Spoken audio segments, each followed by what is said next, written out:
everybody. We are in our very last life story of the Black Family Representation, Identity, and Diversity series. This has been an amazing week with all of our speakers. We have run the gamut of our community, and we've enjoyed so much listening to where people have been, where they're going, what they're doing in our community. And it's been a real eye opener that we've had so many people come into our lives. We are thrilled to have an author of 9 books. Yes, in our own community, 9 books. And she is the owner of Words Unite Bookstore. And we are very, very excited. Before I give her the floor, though, make sure if you want to register for this event, you go to the library website, hit events, go to register, and get your name down on there. Okay? All right. Well, I am definitely wanting to hear what we've got coming up. So please enjoy our last speaker of our series, Miss Ashley Knight. Thank you, Miss Knight. And she turned off again. No, I'm still here. All right. We don't.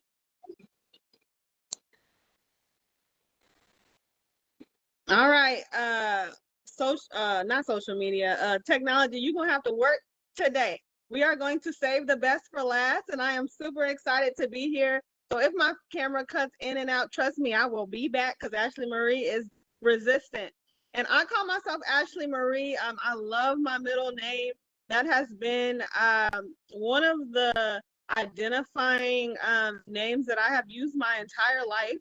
I have continuously liked to be known as Ashley Marie, but I also have other features. So I am Ashley Marie Booker Knight, aka Ashley Free, Ashley Marie.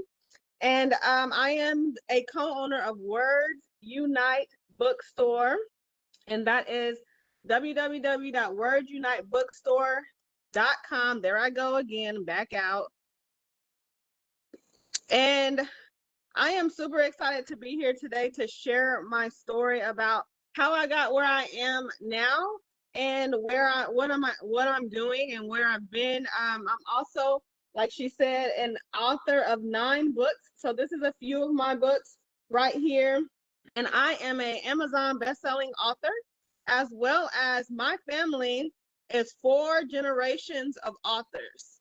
And so there are 4 authors in our family, and it started with my grandmother. And so my grandmother wrote the first book in our family, Don't Give Up. And of course, with that message, of course, that kind of, set the foundation of why I'm so persistent and I'm so passionate about, just walking in my purpose. And that is what I live on today. So my grandma wrote the first book, Don't Give Up, in our family. And then I started writing at age 29. I just turned 34. My birthday was February 20th. And so I was excited to announce that for my first interview until we got that wicked winter storm. But I'm thankful to have been living for 34 years, and I'm looking forward to many, many more. But I started writing at 29 because I met a 10-year-old, and I'm gonna give her a shout out. I think she's doing early college education with Central Texas College, but Jada Holly, also known as author J. Simone, she had published 3 books, and she's here in Killeen as well. She's one of my featured showcase authors at Words Unite Bookstore. So she had published 3 books. She was 10 years old when I met her, and I was like, Ashley, you are wasting your life. You're 29. I am a writer. I write on receipts. I write on envelopes. Like all of my thoughts, I call it my release my mind process. And I have always been writing down my thoughts and just different experiences. And that's what I use to, develop my books and how I kind of, got into writing. And so my first book was an anthology. I talked about my domestic violence experience with my ex-husband. And I'll talk about that in a little bit as well. But writing in an anthology, for anybody who's thinking about authoring, if you write a chapter in a collaborative book, that can help you get started. And so that's what I did. I wrote in an anthology first talking about that experience, and then I wrote in another anthology about my military experience and kind of showcasing the characteristics of leadership. And after I wrote those two books, then I just started writing like a crazy woman. I mean, I wasn't stopping. And so that has been how I became a 9-book publishing 9 books to this day. And I just published my latest book, Behind the Rank Volume 4, which is an anthology, this week.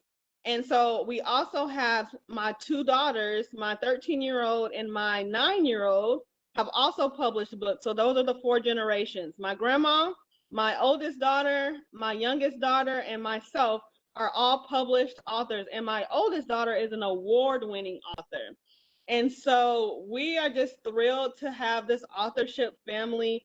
And it only made sense for us to own a bookstore, right? So I'm thankful that I'm in this season where I now operate as a bookstore. And so I want to tell y'all a little bit about my story. And it started with my name, like I said, Ashley Marie. Because I called beautiful. My mom called me beautiful. She said, "Hey, beautiful." Went out again. I would always say, "Hey, beautiful. Good morning, beautiful." And she would always address me as beautiful. And so all I can remember is positive words, being fed to me. I don't care what anybody else ever called me. I remember my mom calling me beautiful. I remember those words of positivity and her addressing me as beautiful, and that's what I would address myself as. I address myself as beautiful. I would address myself with other positive affirmations, and that's been my foundation, as well as my grandma's book, the words "Don't Give Up." No matter what I faced, that has been my position in life. And though we did have many trials, and so I'm the oldest of 3, I had many, many responsibilities since 12. My mom actually abandoned us when we were young. And so I used to always have this dream. I had a dream about seeing my mom at a bus stop and me screaming for her and not figuring out what that meant. I had this dream forever. And then I finally asked my grandma, because that's who I lived with for a majority of my life. My grandma and my 2 uncles raised me, helping my mom, when she would be absent from us. But she just left us with a babysitter, and the babysitter called and said that we never got picked up. And I'm young, so I didn't know this, but I always had this dream. And so that dream about the bus stop was real. I really did see my mom. Me and my grandma, I'm living with my grandma, living a regular life with her, not knowing what happened with my mom. But I ended up seeing my mom, and I recognized her at a young age. And I'm screaming for her because I knew that was my mother. But we couldn't have contact with her. And so my grandma told me about that experience, about us running into her, in the streets, and she was at a bus station going to work, but we couldn't have contact with her, but I recognized her as my mother. And I love to talk about abandonment because though that was a hard, traumatic experience for me, because I was traumatized by it in dreams and different memories that would pop up because my family never told me the whole story, growing up. And so I always had to try to piece these different dreams and experiences together. And that's why I would write. I would literally write these different things because I couldn't remember why I was having this dream. Was it a real life experience, or was it a memory, or was it something that I imagined? And if you're experiencing anything like that, you've been neglected by parents, you've been abandoned by parents, it can travel with you for a lifetime.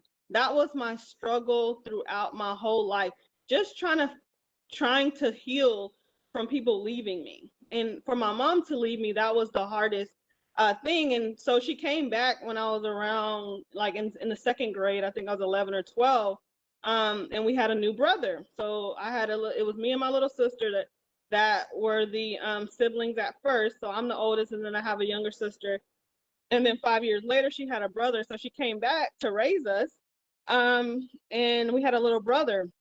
And so I got the choice to say, like, do you want to go live with your mom, or you want to stay with me? Well, my sister wanted to, and then my brother was already there. So, we did go live with her, but it was a struggle. I remember walking to food banks to get us some food, and different things like that. And my mom did the best that she could, but she had us so young, she just wasn't ready for the responsibility.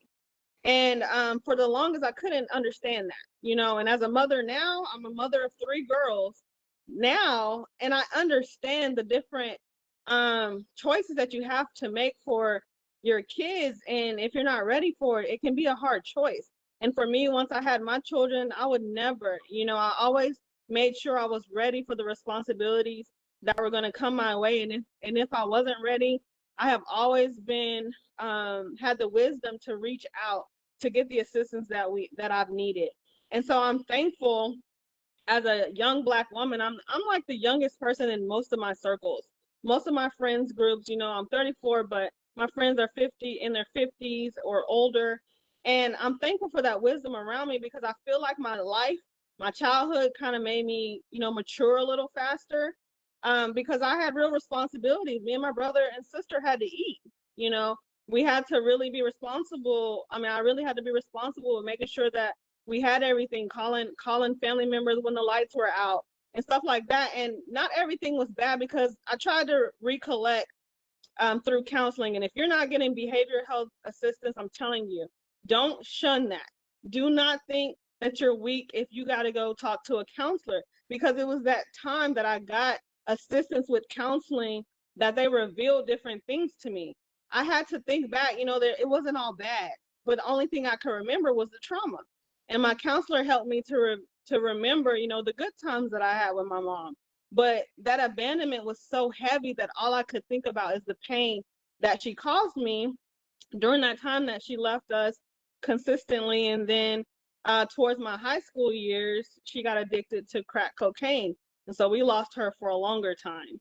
But thankfully, my oldest daughter is 9, and my mom has been drug free for over 9 years now. So I thank God that I was able to live my life and see my mom on the other side of her addictions, and, you know, have a real relationship with her now. And today is her birthday, actually. And so my birthday's on the 20th. Her birthday is 5 days after me. And so for me to call my mom this morning to have a real daughter-mother relationship, because for us, I became the other parent for my siblings. And I know a lot of you older siblings are having to deal with that. And if you are having to deal with that, don't resent that responsibility. I am thankful for every moment that I learned to care for another person to this day, because that made me a considerate, kind, passionate person. I take that as a strength now, because um once you help other people, you know, all of that help comes back to you. And I'm a witness of that. All the volunteering and the assisting and the people that I've poured into have returned that love back to me. And so my brother and sister and I are doing well. We all have our own families. Everybody's living on their own. But I tell y'all that story because it hasn't been easy. And everybody doesn't have to have a traumatic story for you to still have a struggle in life either. But that was my story.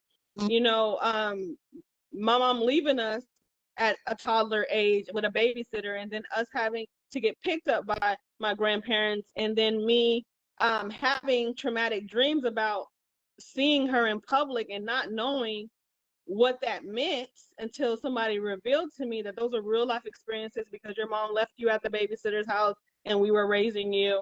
And then struggling in my high school years when she got addicted to drugs and trying to figure out where I was going to go from there. So where I went from there was the Army. At 17, I committed. I lost myself again. I'm coming back. At 17 years old, I committed to joining the military. So I was going the Air Force route. They weren't taking anybody at the time, and so I ran into an Army recruiter. And every Army person knows that story. I say, "Who?"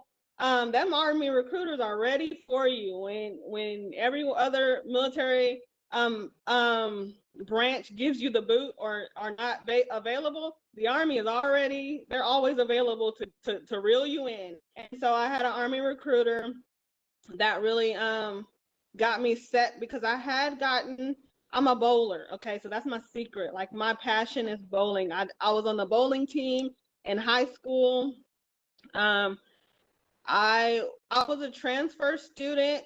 I was a transfer student in ROTC in high school. So I didn't go to the school that my peers went to. I didn't go to like the school that my peers and my brother and sister went to. I was actually a transfer student, and I went to a predominantly white school. I literally think it was only like 20 of us Black kids in that school, and I was in ROTC for 4 years. And so I really used that structure of having that military mindset. That's why I probably joined as well, because I just love that structure. And so being in that environment, it kind of expanded my world, because my friends in that environment, they had parents that were together, they had married parents, they had great careers, and so they had big houses and experiences that I got to go on at their houses and on trips that I would have never experienced in my environment. And I was thankful for having access to see a different world. And so my high school year, my last year, my junior and senior year, I was in track and I was in bowling. And I had a lot of teachers that poured into me, and they told me, this is not your final chapter. I had got accepted to Texas Southern University. And I was going to go bowl with a bowling scholarship. And I only lasted like 2 semesters at TSU, and it was just, I was lost. No one took me to orientation. I didn't really know how to start college after high school. And so I feel like if I would have had mentorship, like someone taking me, like a family member taking me to orientation, then I would have had a successful college introduction. And that just didn't happen. And so the military just made sense for me. And so I joined the military in 2005, right when Katrina hit, literally. The week of Katrina hit, my shipment to basic training stopped. So we ended up, I remember being on the 4th floor in an apartment complex with a friend, waiting out Katrina in Houston. And I'm from Houston, Texas. I didn't say that, but I'm born and raised from Houston, Texas. And so I'm only 3 hours from my home. My whole family still lives in Houston. And so we had to wait out Katrina before I can even go to basic training. And so I was extended another week until we got through, recovering, until we recovered from Hurricane Katrina.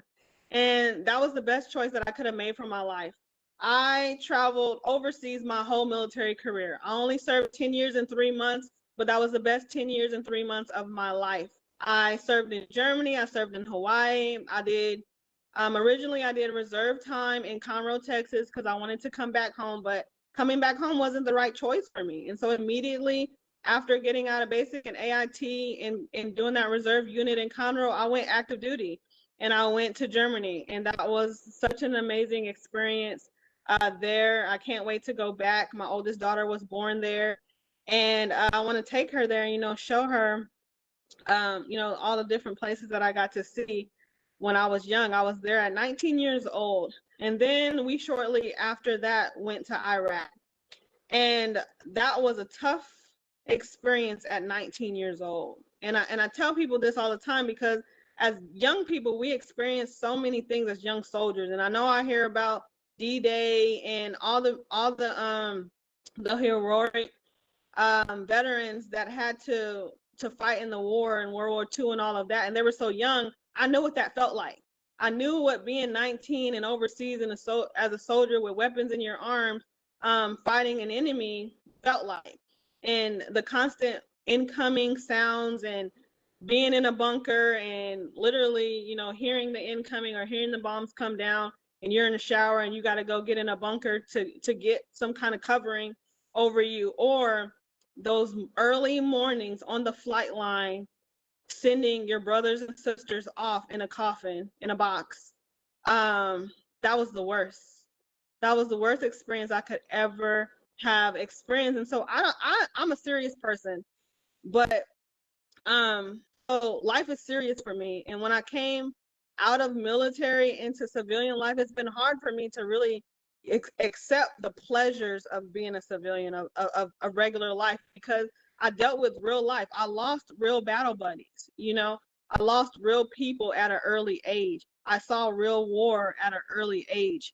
I left home so early, running away from my life, running away from the abandonment and the disappointment that I had living with my mom and in my life. I wanted something better. I had to get out of Houston, Texas, and I wanted a better life. I wanted a life that was successful, that I could be proud of, and that was not struggling. And I went for that. And so my story would be all about persisting past your environment. I don't care what environment you were raised in, and it didn't have to be as bad as mine, because mine wasn't that bad. Because God always placed angels around me, my teachers, my grandma, my uncle, mentors, parents of my friends, who always poured into me and told me that I can go beyond my environment. And so I always tell people it's a matter of choices. In my house, on every door, I have a sign that says, "Are you making good choices for my kids?" And when they're making bad choices, I make them go read that. You got to read it 3 times. Are you making good choices? Are you making good choices? Are you making good choices? If you're not, what are you going to do now? And so it's time for you to make the right choices, so that way you don't fall victim to the environment that you live in.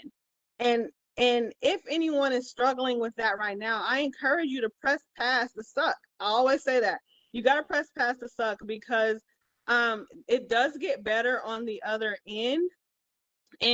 But you got to have a will to fight, to have what you want and have what you desire. And I'm known as the gold digger and the executor. I set goals and I accomplish my goals. And I'm not telling you I don't get any no's, because I get so many no's. The no's are so heartbreaking, but every no I get, I know there's a yes around the corner. And so I continue to press and push. And even though I fell down so many times, and even though I struggled with, abandonment, because that abandonment with my mother also put me in fear of abandonment from friends and partners.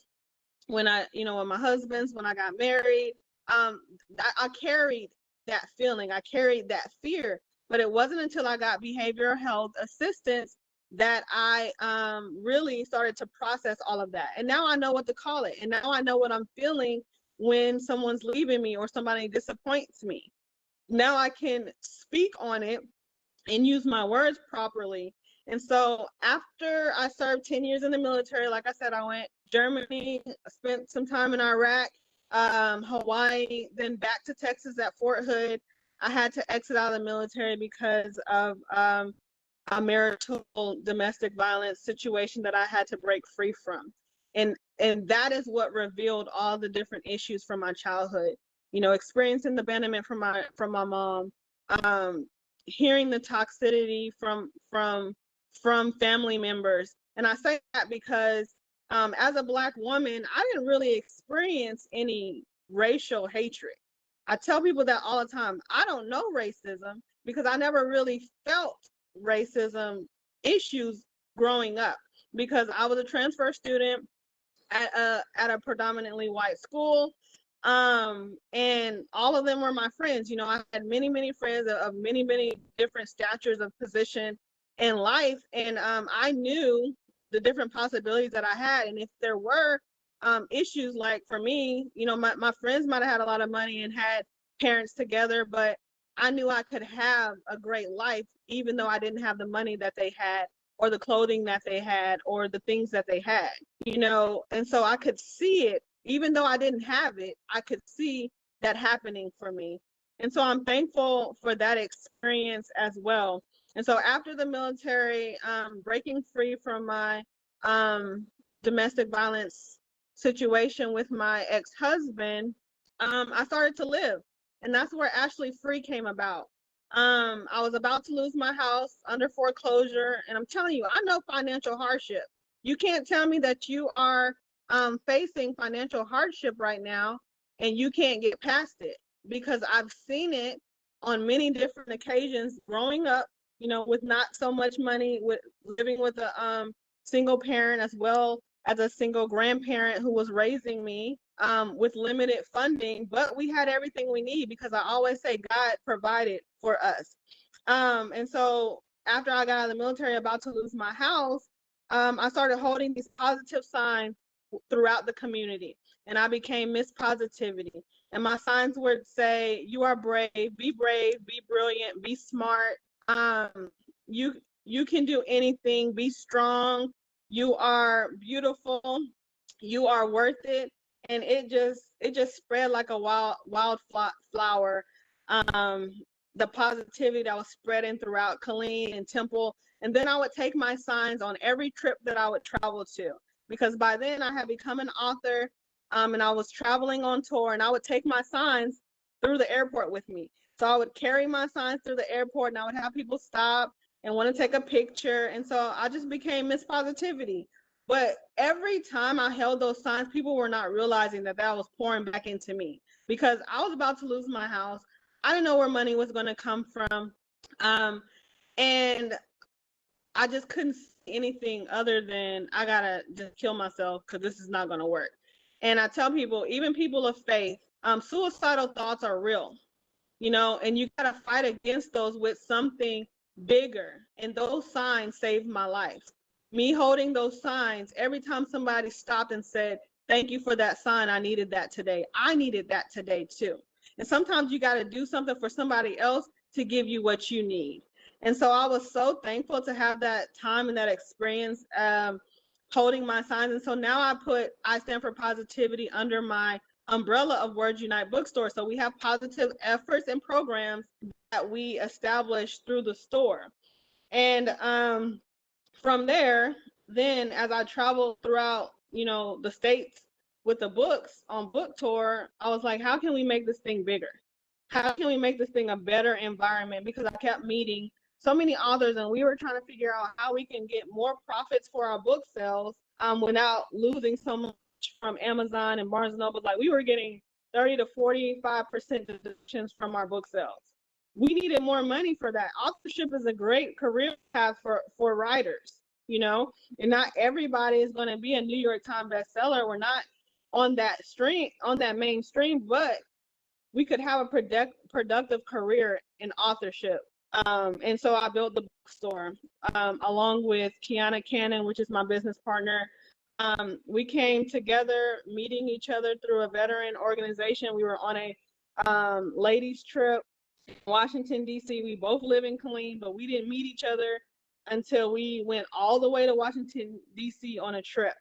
And I was really on unity and the power of words during that time. And so that's how we developed the name Words Unite, because words truly hold power. And that unity of words and, literature, and the importance of literature and education really brought Words Unite Bookstore to life. And so that's how we created the name. But I call myself a serial volunteer. And so I volunteered with organizations like Red Cross. I was a deployment briefer for Fort Hood. I have been the assistant for Armed Forces, Natural Hair and Health. Y'all heard from Lavina earlier.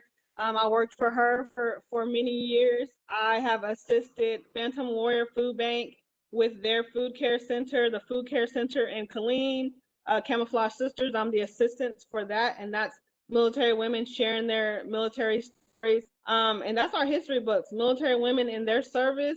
Camouflage Sisters is an avenue to learn about, the military woman in uniform. Wounded Warrior Project, I've always helped them with their food care programs. Killeen New Lions, I am a member of the Killeen New Lions Club, and I love my brothers and sisters in that club because we serve the community in every aspect that we can, and we help with the special needs students at the different Lions camp and the different entities that they have. We have the eye bank, and we have different things that we do. We do the Red Cross, Salvation Army ringing the bell for Christmas. And so there's so many different organizations that I'm attached to that I volunteer for that really catapulted me being successful as a bookstore, because all I did was put all that together. Everything that I had been doing in Killeen as a community resident, I just put together under one bookstore, and it has amazed me how much support I've gained and how much love and praise that I've gained for just opening a bookstore in general. Now, we are a Black-owned bookstore, and we highlight and honor, the Black authors within our community. But we have a whole lot of authors in our platform as well. And so this is the bookstore for the Black community. We are the only Black-owned bookstore. My mentor is Baba Tunde, who had a bookstore in Coppers Cove and Killeen for over 15 years, and he had Under One Roof bookstore. And so I'm super thankful for people like him who paved the way for me to do what I'm doing now. And I love it. I get to work in my passion. And that's why I was telling y'all, living your life in beyond the environments that you're raised in is really, really important. But you got to have faith. You got to have the will to push past anything that you may face to actually achieve the goals that you want to achieve. Anything is possible, and I'm just thankful for this opportunity to share my story with you all. Even though I had disappointments in my life, now at 34, I get to see the other side of all of that trauma, and I don't care about it. I'm thankful for the experience. I have no regrets, and that's what we have to do. We have to not hold on to the past traumas that we've had, and we got to push past so that way we can pull other people out of their bondage as well. And so that's what I aim to do now with Words Unite Bookstore. We have efforts and programs called Books for a Cause, where we help get books in the hands of those who need it, children and households who need extra reading material, and school districts who need extra reading material. We have Purchases for a Cause, where you can purchase our Words Unite Bookstore t-shirts, and 10% of those proceeds go to a nonprofit that we select every month. And then we have our Foods for a Cause, where we feed the homeless or whoever needs it. Right now, we've been actually donating food to people's actual addresses. So individuals that have been identified who need extra food, we've been dropping off food to their doors with the extra food that we get with the partnerships that give us food daily. And so there's so many different things that we can do. And you got to do your part. You got to be the change that you want to see. And that's all I can do. I can only walk in my purpose and do as much as I can do in my lane. And all of us together can really make a difference within our community. And so that's all about Ashley Marie. Do y'all have any questions? I don't see any yet, but they may pop up. Okay, well, I have like a million questions. My first question is, do you sleep? Because you have so many things you are doing. It's amazing how widely spread your missions, your goals are. Do you have time for you? Yes, ma'am. And everybody who's close to me, they pushed that on me. Today I went and sat on one of my friend's porches this morning. I sat on her porch for an hour, just drinking coffee and not doing business. So I have accountability partners that be like, listen, you're not going to be doing work. You're going to just relax and, kind of decompress sometimes. So I do have what I call my serenity places that I go, and the bowling alley is one of those. I love to bowl. That is my passion. I have my own balls. I have my own shoes. I have my own bag. I have everything for bowling. I love to do that, but I don't sleep. And I wanted to talk about that too. Because of my different past traumas and just the way that my body's conditioned, I don't sleep that well. And so I'm known to be up, really, really late. And so I volunteer at Garden of Hope shelter, which I work there now as a night staff, because I know I'm not going to sleep. And for me, I don't waste an hour of the day. If I'm going to be up already, which I was up all night, staying up 1 o'clock, 2 o'clock, 3 o'clock in the morning. I started working at the shelter, which helps children, to clear out that time. But now I sleep well whenever I work those shifts, because as soon as I get home, I'm like dead tired. And so that kind of helped me get some sleep, but I do know I had a sleeping problem. So you got to try to figure out what areas you can decompress in, especially if you are somebody whose purpose to do so many different things. That's all great if you're not physically equipped and nourished and healthy to do so. So no, I don't sleep that well, but I do actual things that help me to get the sleep that I need, so that way I can be productive.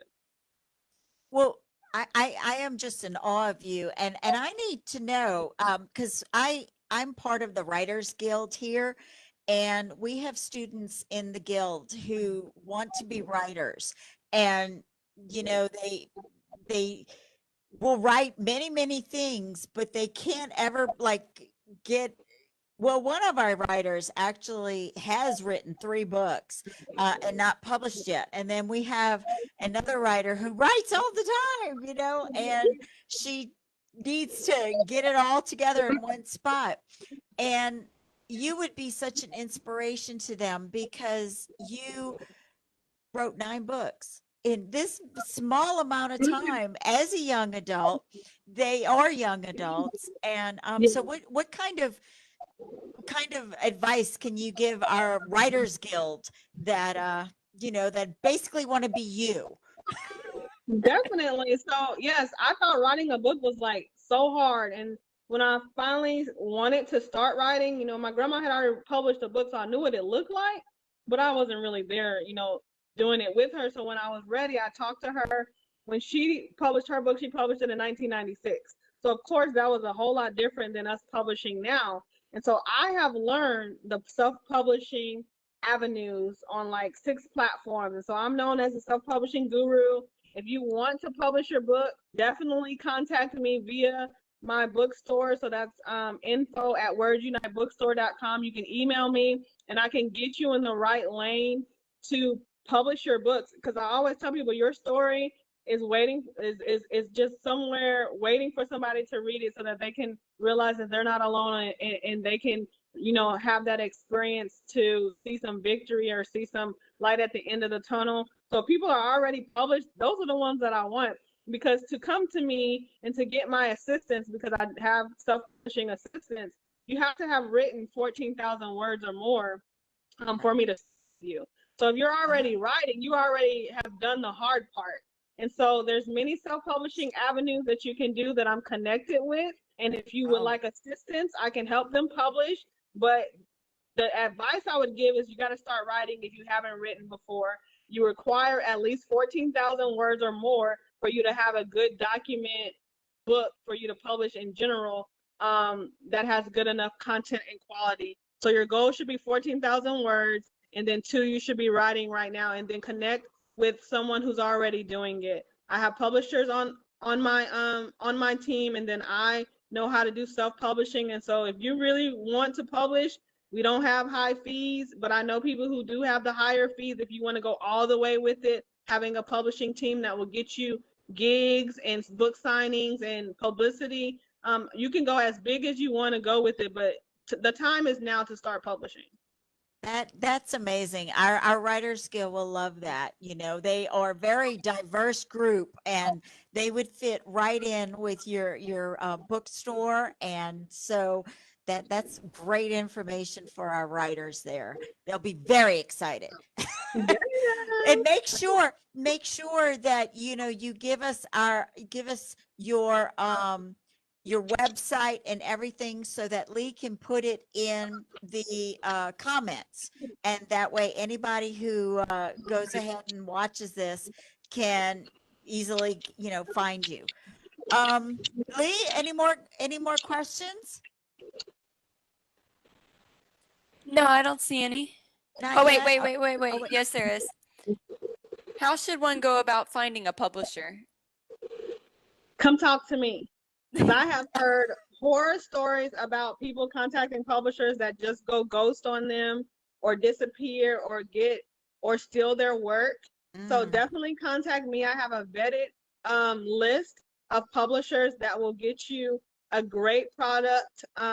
So one, initially you would Google it, you would Google publishers, and then you would look up their criteria and see which one best fits for you, because what you want to look at, one, is what is your budget and how you want to proceed with it. Meaning, do you want book signings? Do you want to be a speaker with it? Or you just want to publish a book and somebody else sell it for you? Like, you got to figure out what kind of author you want to be, how attached as an author you want to be. Words Unite Bookstore is the avenue for you to do all of that. We are the distribution hub as well as the publishing avenue for independent authors. And so we call ourselves the profit solution for independent authors. So if you are thinking about it, come talk to me just so you don't have any hardships. But that doesn't mean you're going to have to go with me. I would rather you publish the book than you to use me. It's enough business for all of us.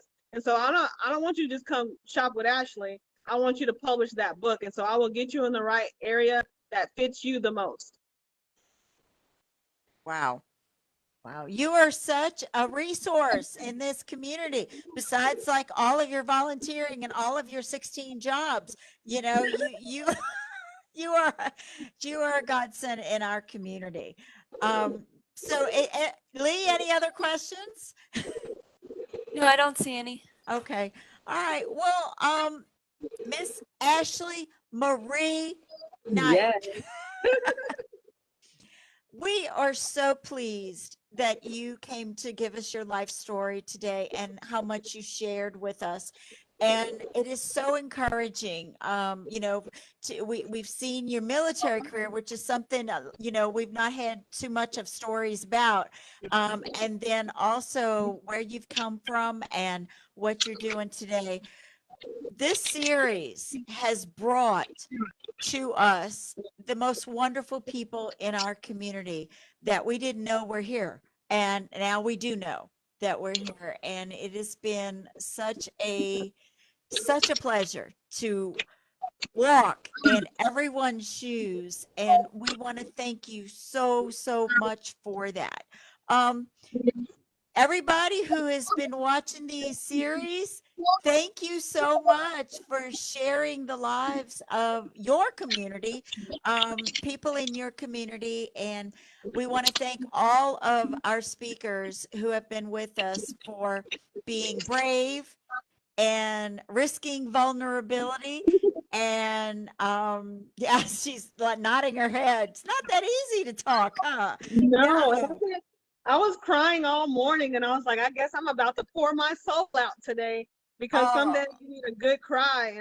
And today's been an emotional day for me, but I was like, I know what you have to do in purpose, you know, it requires emotion.